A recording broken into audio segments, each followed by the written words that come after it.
First thing we're going to do is let's determine the end behavior. So to determine the end behavior, I'm going to basically multiply everything out. So -3. This is already an x squared, so I'm just going to leave it like that. And then if I were to expand that, remember that 2 needs to be squared as well, right? That's 2x minus 3 times 2x minus 3, which is 4x squared. Right? I'm doing that example twice, because if you haven't noticed, it's a common mistake that students will make. Hint, hint, wink, wink.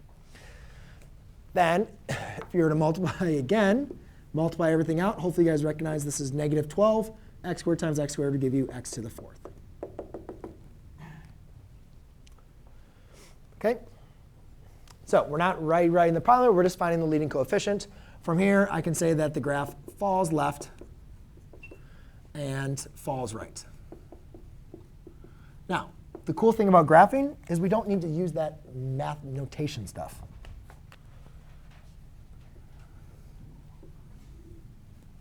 We just know the graph looks like this, and it looks like that. We're just graphing it, right? We're not writing the formal notation. We're just going to graph it. So those arrows make sense, right? You don't have the arrows going up, right? It has to go down. Now let's go and find the zeros. So to find the zeros are the values that make f of x equal to 0. Well, in this case, I have y, right? But fx and y are basically interchangeable. We're basically finding the x-intercepts, right? Set it equal to 0 and solve. Have we done that before? Yeah, remember we did that in domain, right? Whatever number's in the denominator are equal to 0, like set it equal to 0 and solve. So we're kind of doing the same thing. So now we recognize, oh, I have a product equal to 0. Therefore, I can apply the 0 product property. So therefore, I set each and every factor equal to 0. But then I stop, I look back at myself, and I say, something doesn't look right. Does anybody see what's not right? Huh? Yes, I'm not done yet. Yeah, I'm still going to finish it. But for right there, before I go to the next step, what is wrong? Yes? Right, which is not true. That's a false statement. Correct? Yes? Do you have to multiply the -3 to the x squared minus 1? Or no? You mean distribute it? Yeah. So you could. So what if it was -3 x squared plus 3? Now, if you solve when you solve, we'll do the work for that, OK? And I'll see how I'll explain that.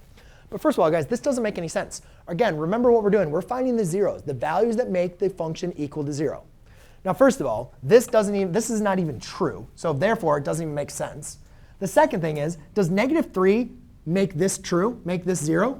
Like, just plug in -3 for a second and do some math. Does it look like it's going to go to 0? No. And plus, -3 for what? There's no x. Now, the reason why a lot of people get mixed up with this is because if it was -3x, now that is a factor. Because now, if that is 0, everything is 0. Agreed? But -3 is never going to be 0. So it's not a factor. What is -3? We talked about it in transformations of functions. It's just a scalar. And if you guys remember in transformations of functions, if I have a quadratic and I stretch or compress that graph, the zeros don't change. Agreed? I'll probably go back to the decimals just to elaborate that one more time. But now we go ahead and solve. Now, last class, in inverse of functions, we practiced solving here. So I could just use the, -1. So I could say x squared is equal to 1. And then take the square root of both sides. And you better believe, you better include that plus or minus. There's 2 of them, not just 1. Right? That's another common mistake students happen. Over here, before I add the 3 and divide by 2, I got to get rid of the square. So I square root both sides. So therefore, x is equal to 3/2. So let's go and plot these x-intercepts. So I have one at -1, I have one at +1, and I have one at 3/2. Well, 3/2, guys, is 1.5. Hopefully you can make the connection here. So we have dots. The problem is, we know those are the real x-intercepts. We know that's where the x-intercepts occur.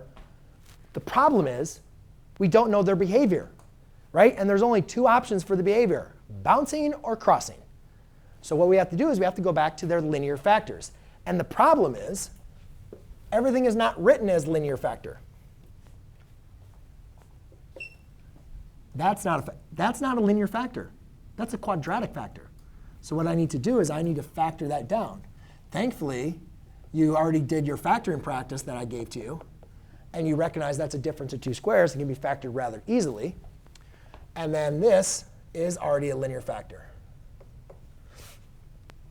So now we say, OK, the 0, x minus 1, right, or x equals 1 is the 0. At 1, it behaves like a,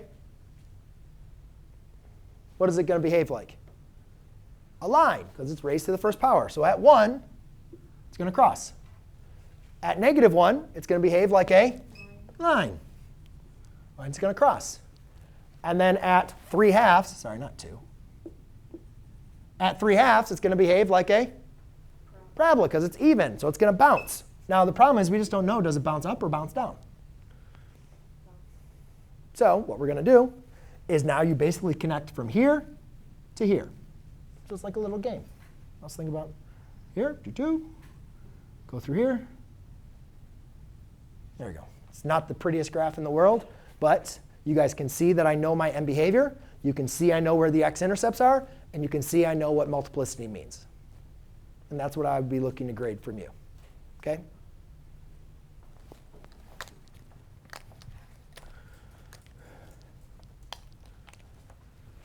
All right.